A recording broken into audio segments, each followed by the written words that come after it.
दोस्तों, बिहार एसएससी के लिए आज का प्रैक्टिस सेट नंबर जो ये हमारा 6 होने वाला है। इससे पहले हम लोग जो है ना 5 प्रैक्टिस सेट को कवर कर चुके हैं। ठीक है, यदि वो वाला प्रैक्टिस सेट नहीं लगाए हैं तो वीडियो के डिस्क्रिप्शन में आपको टेलीग्राम का लिंक मिल जाएगा, वहां से जाकर के जो आप सभी प्रैक्टिस सेट को लगा सकते हैं। और इसका पीडीएफ यदि आप डाउनलोड करना चाहते हैं और रिवीजन करना चाहते हैं तो आपको पीडीएफ भी जो है टेलीग्राम से ही मिल जाएगा। ठीक है, सभी पीडीएफ जो कि आपको वहां पर उपलब्ध करवाया गया है, वहां से जाकर के जो आप सभी पीडीएफ को डाउनलोड करके रिवीजन कर सकते हैं। तो चलिए आज का प्रश्न को जो कि हम लोग जो है स्टार्ट करते हैं। तो आज का पहला प्रश्न है कि ऐसा हार्मोन, क्या बोल रहा है कि ऐसा हार्मोन जो पादपों में पानी की कमी के कारण रंध्र के बंद होने को नियंत्रित करता है वह क्या है। मतलब वैसा पादप कौन सा है। देखो, वैसा पादप की हम बात कर ले तो देखो एक एसिड होता है। ठीक है, एब्सिसिक एसिड। क्या होता है? Abscisic acid. ये क्या करता है, मतलब कोई यदि पौधा होता है वो पौधा को जो है ना, मतलब उसमें रंध्र जो होता है छोटे छोटे कण का, जैसे आप देखते हैं उसमें जो है ना, मतलब वो मतलब बंद कर देता है। और जिससे क्या होता है, वाष्पोत्सर्जन की क्रिया भी क्या हो जाता है, कम हो जाता है। ठीक है, इसके द्वारा क्या होता है, वाष्पोत्सर्जन की क्रिया भी जो है वो कम हो जाता है। हम बात करना चाहेंगे कि पादप हार्मोन। ठीक है, देखो पादप हार्मोन्स जो होता है ना, पादप हार्मोन ये मतलब 4 टाइप का होता है। ठीक है, सबसे पहला नंबर में आता है ऑक्सिन। ठीक है, ऑक्सिन। देखो ऑक्सिन का काम क्या होता है कि मान लो कोई एक पौधा है। ठीक है, मान लो कोई एक पौधा है और उसका शीर्ष जो होता है उसको मतलब क्या करना, मतलब उसका शीर्ष जो होता है उसको प्रभाविता को क्या करना मतलब उसको समाप्त करते रहता है। ठीक है, ये ऑक्सिन का काम होता है। और बात दूसरा नंबर में आता है जिबरेलिन। ठीक है, जिबरेलिन होता है। देखो जिबरेलिन का काम क्या होता है। देखो जिबरेलिन का काम ये होता है, जैसे कि मान लो कोई पौधा है। ठीक है, मान लो कि कोई एक पौधा है, जैसे कि मान लो कोई क्या है, एक पौधा है। मान लो ये पौधा क्या है, एक मतलब पौधा, और ये पौधा जो है ना छोटा टाइप का, यानी जिसको हम लोग बावना पौधा बोलते हैं। ठीक है, तो बावना पौधा है। तो पौधा जो बावना है इसको लंबा कौन करेगा। ठीक है, तो इसको लंबा करने का काम जो है ये जिबरेलिन करता है। कोई पौधा जो बावना होता है उसको लंबा करने का काम जो है ये जिबरेलिन का होता है। तीसरा नंबर की हम बात कर ले तो साइटोकाइनिन होता है। ठीक है, साइटोकाइनिन का काम क्या होता है।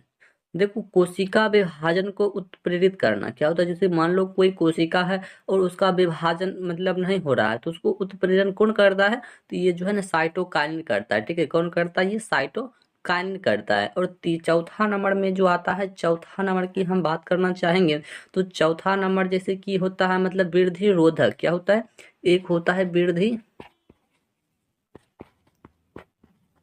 ठीक है, मान लो ये क्या है, वृद्धि रोधक है। तो वृद्धि रोधक का काम क्या होता है। देखो वृद्धि रोधक का काम होता है कि किसी मतलब कोई पौधा है। ठीक है, मान लो कोई पौधा है उसमें लंबाई में मतलब वृद्धि, मतलब जल्दी से जल्दी करवाना। ठीक है, मतलब उसमें रोधक बनकर मतलब क्या होता है, उत्पन्न हो जाता है। ठीक है, और आपको यहाँ पर जो है एक प्रश्न को याद रखना है कि वो प्रश्न क्या है। तो जैसे कि आपसे पूछा जाएगा कि फलों को पकाने के लिए किस हार्मोन का जो है प्रयोग किया जाता है। देखो फलों को यदि हम लोग पकाने वाले हैं तो फलों को पकाने के लिए जो है एथिलीन का प्रयोग किया जाता है। किसका प्रयोग किया जाता है, तो वो जो है एथिलीन का प्रयोग जो कि हम लोग फलों को पकाने के लिए करते हैं। ठीक है, तो इस टाइप से जो है ना आपको सभी प्रश्न को याद रखना है। चलिए,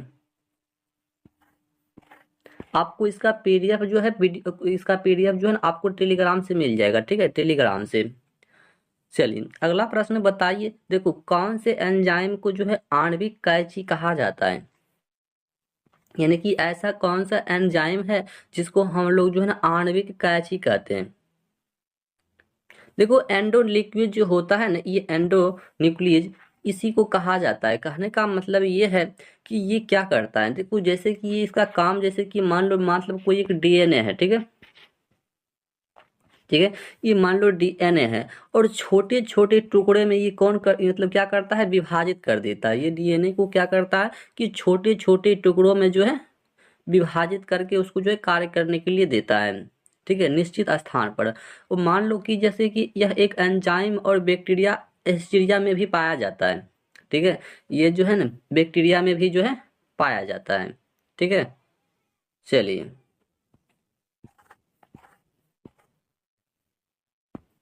अगला प्रश्न है, बहुत अच्छा प्रश्न है कि लकड़ी के टुकड़े की जल में रखने पर यह जो है फूल जाता है, तो वो क्यों फूल जाता है, उसका कारण क्या है? ठीक है, मान लो यह एक लकड़ी है और इसको हम जल में फेंक दिए, तो आप स्वाभाविक बात सभी लोग जानते हैं कि लकड़ी या किसी भी चीज को यदि हम फेंकते हैं तो वो जो है ना मतलब फूलने वाला चीज जो होता है ना, वो फूल जाता है। तो वो क्यों फूल जाता है? देखो उसका फूलने का जो है ना मुख्य कारण जो होता है ना, वो अंतः शोषण होता है। क्या होता है? वो जो है ना अंतः शोषण होता है।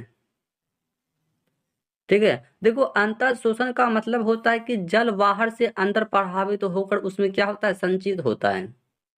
ठीक है, और इसमें क्या होता है कि गैसों का जो है ना, गैस जो होता है गैस, इसमें गैस का जो है ना विसरण हो जाता है। ठीक है, गैसों का क्या हो जाता है, तो गैसों का जो है ना विसरण हो जाता है, तो इसी कारण से होता है। ठीक है, तो इसका मुख्य कारण क्या हो जाएगा, अंतः शोषण। कि देखो वो क्या करता है कि अंदर से जो है ना शोषण को मतलब ले पाता है, जिससे वो क्या होता है कि शरीर जो है ना फैलने लगता है।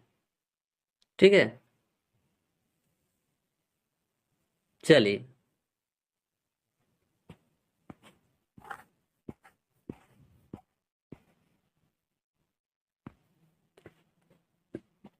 अगला प्रश्न है 4 नंबर की, इनमें कौन से गुणसूत्रों वाला जो व्यक्ति मतलब क्लाइव हेंटर की सिंड्रोम के अंतर्गत जो है ये आता है। देखो क्लाइन फेल्टर सिंड्रोम कौन होता है? देखो क्लाइन फेल्टर सिंड्रोम का मतलब कि जैसे कि मान लो कोई मतलब यह क्या है, एक लड़की है। ठीक है, और ये जो है क्या है, मान लो एक लड़का है। ठीक है, तो ये तो लड़की में जो है केवल मतलब इतना गुणसूत्र और इतना गुणसूत्र लड़का में होता है। कि मान लो कि जैसे कि क्लाइनफेल्टर सिंड्रोम का मतलब क्या होता है कि इसमें जो है ना लिंग सूत्र 2 के बजाय जो है ना 3 हो जाता है। क्लाइनफेल्टर सिंड्रोम जो होता है, इसमें जैसे कि लिंग का गुणसूत्र जो होता है ना, गुणसूत्र वो जो है ना मतलब होना चाहिए 2, लेकिन वहां पर हो जाता है 3। ठीक है, तो उसी में जो है ना, उसी को जो है क्या कहा जाता है, तो उसी को जो है क्लाइनफेल्टर सिंड्रोम के नाम से जाना जाता है। और ये जो है ना लिंग जो होता है ये मतलब 3 जो हो जाता है 3 गो, तो इसको जो ट्राइसोमिक भी कहा जाता है। ठीक है, ट्राइसोमिक। ठीक है, और मनुष्य में जो है 46 जोड़ा गुणसूत्र पाया जाता है। यदि इससे कम या बेसी हो जाता है तो मतलब जो है आप सभी जानते हैं, जिसको आप लोग जो ट्रेनों में देखते हैं। ठीक है, देखो ये क्लाइंट फेल्टर सिंड्रोम में क्या होता है कि इसमें जो है ना मान जैसे कि ये जो है ना क्लाइंट फेल्टर सिंड्रोम जो होता है, तो इसमें जो है ना एक गुणसूत्र की जो है क्या हो गया है, बढ़ोतरी हो गया। जैसे कि ऑप्शन नंबर ए जो है इसका सही आंसर हो जाएगा। देखो इसमें मतलब एक गुणसूत्र की बढ़ोतरी हो गया, तो इसका कारण क्या है? देखो इसका कारण जो है यह हो जाएगा कि वो जो है ना लड़की है मान लो। ठीक है, वो लड़की है, लेकिन उसका कुछ लक्षण जो है ना वो लड़का का हो गया। ठीक है, कुछ लक्षण क्या हो गया, लड़का का हो गया। तो आप जो सिंपल भाषा में आप लोग जो है समझ चुके होंगे। तो चलिए देखते हैं अगला प्रश्न। चलिए अगला प्रश्न जो कि 5 नंबर में प्रश्न क्या दिया गया है कि अर्जुन पुरस्कार पाने वाली प्रथम भारतीय महिला जो है ये कौन थी? देखो अर्जुन पुरस्कार की हम बात कर ले तो अर्जुन पुरस्कार की शुरुआत जो है ये 1961 ईस्वी में हुआ है। ठीक है, कब हुआ है? ये जो है 1961 ईस्वी में हुआ है। और यदि आप अर्जुन पुरस्कार पाते हैं तो इसमें जो है ना आपको 15 लाख रुपया दिया जाता है। ठीक है, कितना रुपया दिया जाता है? तो इसमें जो है ना यदि आप अर्जुन पुरस्कार पाते हैं तो इसमें जो है आपको 15 लाख रुपया दिया जाता है। और यदि आप खेल के क्षेत्र में, ठीक है, यदि आप खेल के क्षेत्र में कहीं पर अच्छा योगदान देते हैं तो वहां पर जो है ना खेल के क्षेत्र में यदि आप अच्छा योगदान दे रहे हैं तो वहां पर जो है आपको राजीव गांधी खेल रत्न पुरस्कार जो कि दिया जाता है। ठीक है, खेल के क्षेत्र में। तो इसे भी जो है ना आपको याद रखना है। तो यहाँ पर बता रहा है कि अर्जुन पुरस्कार पाने वाली प्रथम भारतीय महिला जो है ये कौन थी? तो ये जो है ना लक्ष्मीडेन हो जाएगी। ठीक है, लक्ष्मीडेन जो कि है ना लक्ष्मीडेन, ऑप्शन नंबर बी यहाँ पर बिल्कुल सही जवाब इसका हो जाएगा। देखो जितना भी प्रश्न मतलब करवाया जा रहा है सभी प्रश्न जो है इम्पोर्टेंट प्रश्न है। चलिए अगला प्रश्न है कि निम्न में से किस मुख्यमंत्री को उच्चतम आर्सेनिक पुरस्कार जो कि भारत रत्न से जो है ये सम्मानित किया गया है? देखो भारत रत्न से जो है किसे सम्मानित किया गया है? आर्सेनिक की अथी में। देखो भारत रत्न की शुरुआत की हम बात कर ले तो भारत रत्न की शुरुआत जो है ये 1954 में हुआ है, ठीक है। कब हुआ है? ये जो है 1954 में जो है ना भारत रत्न की जो है ये शुरुआत हुआ है। देखो इसकी शुरुआत जो कि हुआ है, और ये देखो भारत रत्न जो है ना ये भारत का सर्वोच्च नागरिक सम्मान होता है, ठीक है। ये जो है सर्वोच्च नागरिक सम्मान जो कि ये भारत रत्न होता है। और देखो भारत रत्न से सबसे पहले जैसे कि हम बात कर ले तो आपको पता होना चाहिए कि चक्रवर्ती राजगोपालाचारी, ठीक है, चक्रवर्ती राजगोपालाचारी हो गया, और सर्वपल्ली राधाकृष्णन, इसे जो है ना सबसे पहले जो है भारत रत्न पुरस्कार से जो है सम्मानित किया गया है। और यहाँ पर पूछ रहा है कि किस मुख्यमंत्री को किया गया है, तो ये तमिलनाडु का जो कि एक मुख्यमंत्री है एजी रामचंद्रन, क्या हो जाएगा ये एजी रामचंद्रन जो है ना इसी को जो है ये पुरस्कार दिया गया है, ठीक है। और इस पुरस्कार जो है इसे कब दिया गया है, तो ये पुरस्कार जो है इसे 1988 में जो कि दिया गया है, ठीक है। कब दिया गया है? 1988 में जो कि इसको मिला है। तो इस टाइप से जो है आपको भी याद रखना है। चलिए अगला प्रश्न क्या है कि भारत में प्रथम स्टॉक एक्सचेंज किस वर्ष में जो है ये स्थापित हुआ था। देखो हम बात करें यहाँ पर कि देखो बम्बई एक स्टॉक, बम्बई जो है ना बम्बई, देखो बम्बई स्टॉक एक्सचेंज, ठीक है, ये जो है बम्बई स्टॉक ये सबसे मतलब पुराना है, ठीक है। सबसे पुराना यदि आपसे पूछा जाए तो ये बम्बई स्टॉक एक्सचेंज जो कि ये हो जाएगा। देखो भारत में स्टॉक एक्सचेंज की शुरुआत जो है ये 1875 ईस्वी में हुआ है, ठीक है। कब हुआ है? तो ये जो 1875 ईस्वी में हुआ है। और ये बम्बई जो है ना बम्बई, इसमें जो है इस स्टॉक एक्सचेंज में जो है ना 5500 कितना है, यानी कि 5500 कंपनी, ठीक है, 5500 कंपनियां जो कि इसमें सूचीबद्ध है, ठीक है। कितना? यानी कि 5500 कंपनियां जो है इसमें सूचीबद्ध हैं, ठीक है। तो इस टाइप से जो है आपको ही याद रखना है। और एक होता है नेशनल स्टॉक एक्सचेंज, ठीक है, आपको इसे भी याद रखना है, नेशनल स्टॉक एक्सचेंज। इसकी शुरुआत जो है 1992 में हुआ है, ठीक है। नेशनल स्टॉक एक्सचेंज की शुरुआत जो है ये 1992 में हुआ है, ठीक है। चलिए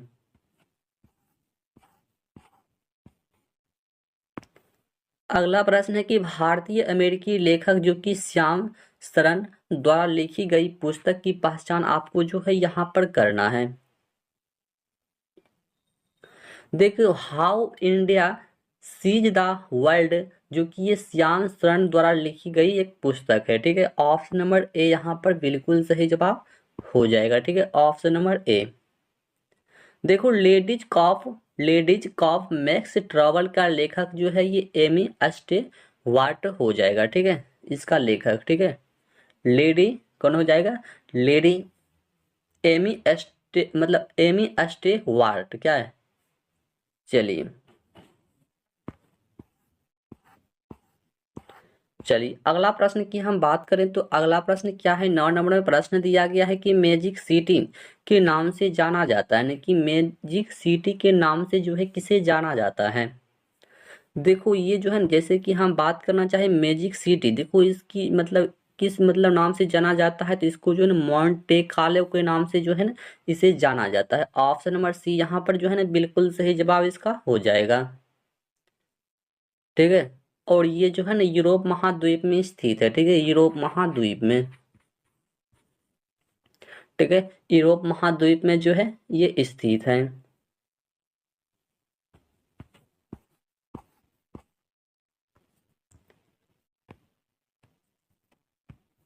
चलिए अगला प्रश्न है कि कोरी ऑलिस क्या है, कोरी ऑलिस बल यानी कि संबंध में इनमें से कौन सा कथन जो है यहाँ पर गलत दिया गया है। देखो यह जो है वायुमंडलीय दाब में अंतर के कारण उत्पन्न होती है, देखो ये जो है ना बिल्कुल गलत दिया गया है, ठीक है। देखो पृथ्वी के घूर्णन के कारण जो है ना कोरी ऑलिस बल उत्पन्न होता है, ठीक है, जो एक आभासी बल होता है। ठीक है, क्या होता है कि यह जो एक आभासी बल होता है और कोरियोलिस बल की जैसे हम विशेषता की बात कर लें तो सबसे पहले इसका विशेषता आता है कि यह अक्षांश के कोण के अनुक्रमानुपाती होता है और ये ध्रुव पर जो है ना, ध्रुव पर अधिकतम होता है। सबसे ज़्यादा कहाँ पर होगा, तो ये जो ध्रुव पर जो है ना सबसे अधिकतम होता है और यह भूमध्य रेखा पर नहीं जाता है। ठीक है, यह जो है ना भूमध्य रेखा पर नहीं जाता है, तो इसे भी आपको जो है ना याद रखना है। ठीक है, इस टाइप से जो है ना सभी को आपको याद रखना है। चलिए,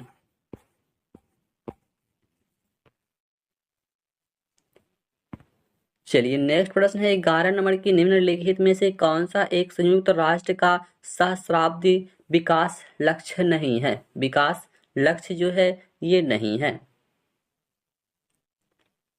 देखो, ये जन्म दर एवं मृत्यु दर को कम करना। ठीक है, जन्म दर एवं मृत्यु दर को क्या करना है, कम करना है। ऑप्शन नंबर जो है यहाँ पर बी जो है बिल्कुल सही जवाब इसका हो जाएगा। चलिए,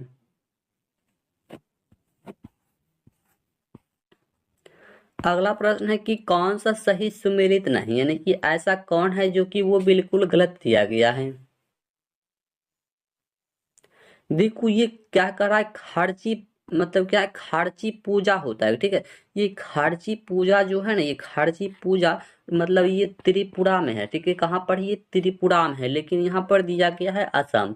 ठीक है, ये जो है सुमेलित यहाँ पर नहीं कर रहा है। और ये जो है ना खर्ची जो है ना त्रिपुरा में जो है ना पृथ्वी के सम्मान, क्या कहते हैं, पृथ्वी, पृथ्वी के सम्मान में जो है ना मनाया जाता है। ठीक है, पृथ्वी के सम्मान में। ठीक है, त्रिपुरा में जो है इसे पृथ्वी के सम्मान के रूप में जो है मनाया जाता है। और असम की बात कर ले तो असम में जैसे कि आपको पता ही होगा, जैसे कि बिहू होता है, सबसे महत्वपूर्ण होता है बिहू। ठीक है, असम के लिए सबसे महत्वपूर्ण क्या होता है, ये बिहू होता है। चलिए, अगला प्रश्न है कि भारतीय राष्ट्रीय सेना जो कि आजाद हिंद फौज ने द्वितीय विश्व युद्ध में किसके विरुद्ध जो कि ये युद्ध किया था, किसके विरुद्ध जो है युद्ध किया था। देखो, भारतीय राष्ट्रीय सेना जो कि आजाद हिंद फौज में द्वितीय विश्व युद्ध में जो है ना ग्रेट ब्रिटेन के विरुद्ध, किसके, ग्रेट ग्रेट ब्रिटेन के विरुद्ध जो है ना ये युद्ध किया था। ठीक है, ग्रेट ब्रिटेन के विरुद्ध। देखो, आजाद हिंद फौज की प्रथम डिवीजन में की स्थापना जो है कैप्टन मोहन सिंह के द्वारा जापान में, ठीक है, जापान के सहयोग से जो है भारतीय सेना जो कि बंदी बनाया गया और जापान के द्वारा से ही बनाया गया था। ठीक है, जापान के ही द्वारा जो है बंदी बनाया गया था। और रास बिहारी बोस इस सेना के संगठन करता थे। ठीक है, रास बिहारी बोस, तो इसे भी याद रखना। और सुभाष चंद्र बोस जो इस सेना का नेतृत्व किया था, किसने किया, देखो यहाँ से बहुत मतलब प्रश्न बन जाता है कि सेना का नेतृत्व ये किसने किया था, सुभाष चंद्र बोस ने किया था। और इसका संगठन करता कौन था, रास बिहारी बोस था। तो इस टाइप से जो कि इसका याद रखना। और लाल किला जो कि मुकदमा और दिल्ली का मुकदमा जो कि ये आजाद हिंद फौज के सैनिकों के विरुद्ध जो है ये नवंबर 1945 में, ठीक है, नवंबर 1945 में जो कि चलाया गया था। और सुभाष चंद्र बोस को जो है नेताजी की उपाधि जो ये हिटलर की द्वारा ही दिया गया था। ठीक है, हिटलर के द्वारा। तो ये सभी फैक्ट को जो है ना आपको याद रखना है। चलिए, अगला प्रश्न क्या है कि गांधी इरविन समझौता जो है ये कब हुआ था। देखो, गांधी इरविन समझौता की हम बात कर ले तो जो है गांधी इरविन समझौता ये कब हुआ था।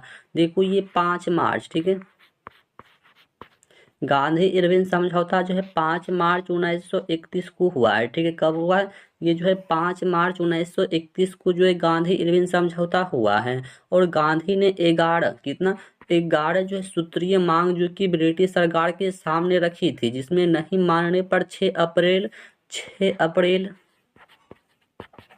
नहीं मानने पर जो है ना 6 अप्रैल 1930 को, ठीक है, 30 को नमक सत्याग्रह के रूप में जो है मतलब जो है सामान्य अवज्ञा आंदोलन की जो कि ये शुरुआत किया था। ठीक है, 6 अप्रैल 1930 को।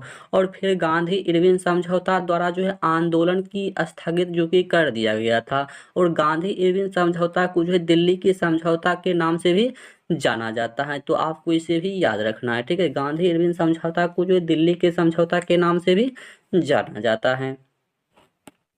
चलिए, अगला प्रश्न है कि स्वराज मेरा जन्मसिद्ध अधिकार है और मैं इसे लेकर रहूंगा, यह नारा जो है किसने दिया है? देखो, स्वराज मेरा मतलब सिद्ध अधिकार है और मैं इसे लेकर रहूंगा, यह बात जो है बाल गंगाधर तिलक के द्वारा जो कि कहा गया है। किसके द्वारा कहा गया है? तो यह कथन जो है ना बाल गंगाधर तिलक के द्वारा कहा गया है।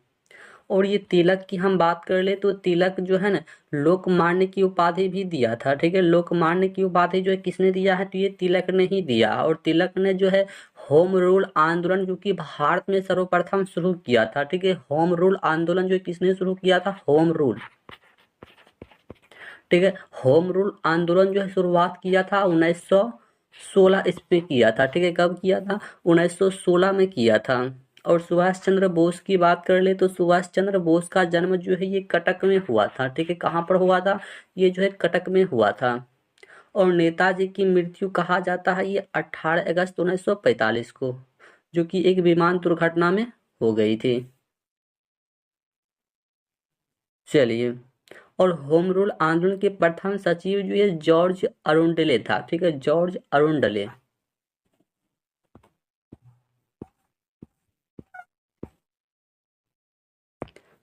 चलिए, अगला प्रश्न है कि चरक किसे मतलब जो है राज्य चिकित्सक कहा जाता था?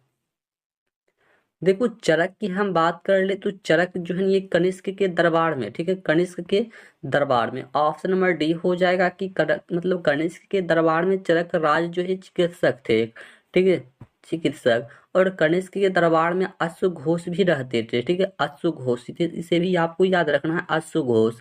देखो, अश्वघोष ने जैसे कि सूत्रालंकार, ललित विस्तार और क्या कहते हैं सौंदर्यनांद और सारी पुत्र प्रकार मतलब इस जैसे मतलब पुस्तक भी जो है ये लिखा है। और चरक ने जो है आयुर्वेद पर चरक संहिता की रचना किया है। ठीक है, तो इस टाइप से जो है आपको याद रखना। और कनिष्क के राज दरबार के मतलब निम्न विद्वान भी थे, जैसे कि सबसे पहला नंबर में आता है तो वहाँ का जो है ना चरक के मतलब क्या कहते हैं कनिष्क के राज दरबार में सबसे पहला में आता था अश्वघोष, दूसरा में आता था वसुमित्र। ठीक है, दूसरा में कौन आता है? वसुमित्र। और तीसरा में आता है नागार्जुन। और चौथा में जो कि ये चरक आता है। ठीक है, किसने स्थान पर आता है? ये चौथा स्थान पर जो कि ये चरक आता है। तो आपको इस स्थान का नाम भी जो है ये याद रखना है। चलिए, अगला प्रश्न है कि भारतीय राष्ट्रीय कांग्रेस की पहली बैठक जो है किस शहर में हुई थी? भारतीय राष्ट्रीय कांग्रेस की पहली बैठक जो है ये किस स्थान पर हुई थी? देखो, कांग्रेस का मतलब प्रथम अधिवेशन की हम बात कर ले तो प्रथम अधिवेशन जैसे कि 27 ये 28 दिसंबर। ठीक है, दिसंबर 1885 को। ठीक है, 1885 को बम्बई में हुआ था। ठीक है, कहाँ पर हुआ था? ये जो है ना बम्बई में हुआ था। ऑप्शन नंबर बी यहाँ पर बिल्कुल सही जवाब हो जाएगा। देखो, कांग्रेस के प्रथम अध्यक्ष जो है ये व्योमेश चंद्र बनर्जी था। ठीक है, व्योमेश चंद्र बनर्जी जो कि प्रथम अध्यक्ष था। और कांग्रेस के प्रथम अधिवेशन में जो कि 72 सदस्य ने भाग लिया था। ठीक है, इसमें कितना सदस्य जो है भाग लिया था?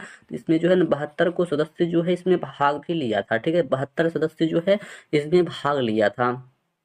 और कांग्रेस के सबसे युवा अध्यक्ष जो था ये मौलाना अब्दुल कलाम आज़ाद था। ठीक है, मौलाना अब्दुल कलाम आज़ाद। और कांग्रेस का दूसरा सम्मेलन जो कि ये कब हुआ था? तो कांग्रेस का देखो दूसरा सम्मेलन, कांग्रेस का जो है ना दूसरा सम्मेलन की बात कर ले तो दूसरा सम्मेलन जो ये 1886 में हुआ था, जो कि कोलकाता में हुआ था। ठीक है, दूसरा पूछेगा तब ये कोलकाता में हो जाएगा। ठीक है, और यहाँ पर पहला पूछ रहा है कि पहला बैठक जो है ये कहाँ पर हुआ? तो पहला बैठक जो है ये मतलब बम्बई में हुआ है। और दूसरा कहाँ पर हुआ है? कोलकाता में, जो कि कब हुआ है? 1886 ईस्वी में हुआ है। और दूसरा सम्मेलन के मतलब अधिवेशन के अध्यक्ष जो था ये दादा भाई नौरोजी था। ठीक है, जो कि कोलकाता में हुआ है। इसका अधिवेशन कौन था? ये दादा भाई नौरोजी था। और इसके अध्यक्ष जो है जॉर्ज यूले था। ठीक है, यहाँ पर जो मतलब हुआ था इसका अध्यक्ष कौन था? इसका अध्यक्ष जो था ये जॉर्ज यूले था, जो कि एक प्रथम अंग्रेज था। ठीक है, और सबसे अधिक समय तक जो है कांग्रेस अध्यक्ष जो किया था ये श्रीमती सोनिया गांधी ने रही थी। ठीक है, श्रीमती सोनिया गांधी जो कि सबसे अधिक समय तक रहा है। तो इस टाइप से जो है ना आपको याद रखना है।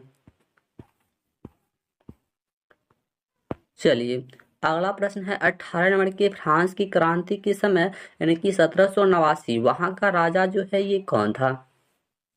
वहां का राजा जो है ये कौन था? देखो वहां का राजा की बात कर ले तो लुई 16वां था। क्या है? लुई 16वां। ऑप्शन नंबर बी हो जाएगा। देखो फ्रांस की क्रांति, हम बात करें कि फ्रांस की क्रांति जो है ना, फ्रांस की क्रांति ये 17 जुलाई, सॉरी 17 नहीं बल्कि हाँ मतलब 14 जुलाई, ठीक है, 14 जुलाई 1789 को हुआ था। जो कि एक मतलब बस्ती क्या कहते हैं कि बस्तिल की मतलब किला को तोड़ने से प्रारंभ हुआ था। ठीक है, एक बस्तिल का किला था, बस्तिल। ठीक है, एक बस्तिल का किला था, उसी को तोड़ने के संबंध में जो है ये मतलब फ्रांस क्रांति हुआ था। और 14 जुलाई को फ्रांस का राज्य मतलब फ्रांस का राष्ट्रीय दिवस मनाया जाता है। ठीक है, 14 जुलाई को। ठीक है, 14 जुलाई को जो है फ्रांस का राष्ट्रीय दिवस जो है ये मनाया जाता है।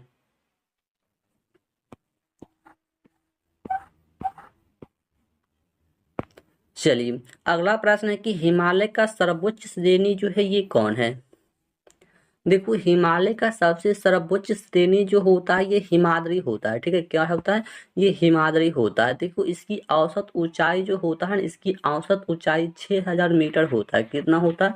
तो इसकी औसत ऊंचाई जो है ये 6000 मीटर होता है। और विश्व की सर्वोच्च चोटी इसकी श्रेणी का हिस्सा होता है। ठीक है, और हिमाद्री जो होता है जिसको हम लोग बृहद या हिमालय का महत्वपूर्ण शिखर जो होता है ये कंचनजंगा होता है। ठीक है, कंचनजंगा, नंगा पर्वत होता है और नंदा देवी होता है। तो ये सभी मतलब जो है होता है। ठीक है, तो ये इसको याद रखना है। चलिए, अगला प्रश्न है कि किसको पार कर लेने पर एक दिन जुड़ जाता है? किसको पार कर लेने पर जो है ना एक दिन जो है ये जुड़ जाता है? देखो 180 डिग्री अक्षांश जो कि देशांतर पश्चिम से पूर्व को, ठीक है, पार कर लेने पर। देखो 180 डिग्री अक्षांश जो कि देशांतर रेखा होता है। ठीक है, जो कि एक अंतरराष्ट्रीय तिथि निर्धारित रेखा भी कहा जाता है। और एक देशांतर के अंतर से 4 मिनट का अंतर होता है। कहने का मतलब कि संपूर्ण पृथ्वी को एक वृत्त मानकर, कहने को संपूर्ण जैसे एक पृथ्वी है मान लो। ठीक है, एक पृथ्वी है, इसको मानकर यदि हम 360 डिग्री, कितना, 360 डिग्री यदि अक्षांश में बांटा गया हो तो भूमध्य रेखा जो है जिसे विषुवत रेखा भी कहा जाता है, तो वो जो 0 डिग्री विभाजित हो जाएगा। कितना हो जाएगा? तो वो जो है कितना हो जाएगा, 0 डिग्री जो ये भूमध्य रेखा क्या हो जाएगा, तो विभाजित हो जाएगा। ठीक है, इसलिए भूमध्य रेखा पर मतलब जो सालों भर दिन और रात जो है ये बराबर होता है। ठीक है, भूमध्य रेखा जो होता है यहाँ पर मतलब क्या होता है, तो सालों भर जो है दिन और रात जो है बराबर होता है। और भूमध्य रेखा पर वर्षा अधिक होती है। ठीक है, और सूर्य का प्रकाश भी जो है ये सीधा पड़ता है भूमध्य रेखा पर।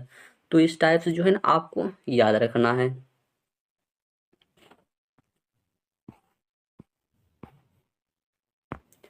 चलिए, अगला प्रश्न है कि हीराकुंड बांध जो है किस नदी पर बना हुआ है? देखो हीराकुंड बांध जो है ना ये कहाँ पर बना हुआ है, ये महानदी पर जो कि ये बना हुआ है। ठीक है, कहाँ पर बना हुआ है, ये जो है महानदी पर बना हुआ है। और हीराकुंड बांध जो है विश्व की सबसे लंबी बांध होती है। ठीक है, विश्व की सबसे लंबी बांध जो ये कौन सी बांध होती है, तो ये हीराकुंड बांध ही होती है। और जिसकी ऊंचाई की हम बात कर ले तो इसकी ऊंचाई जो है ना कितना होता है, 4800 मीटर होता है। कितना है? 4800 मीटर। ठीक है, चलिए, और ये कावेरी परियोजना जो है ये कावेरी नदी पर ही स्थित है। ठीक है, कावेरी एक परियोजना होती है जो कि यहाँ ऑप्शन नंबर सी में दिया भी गया है। ठीक है, चलिए,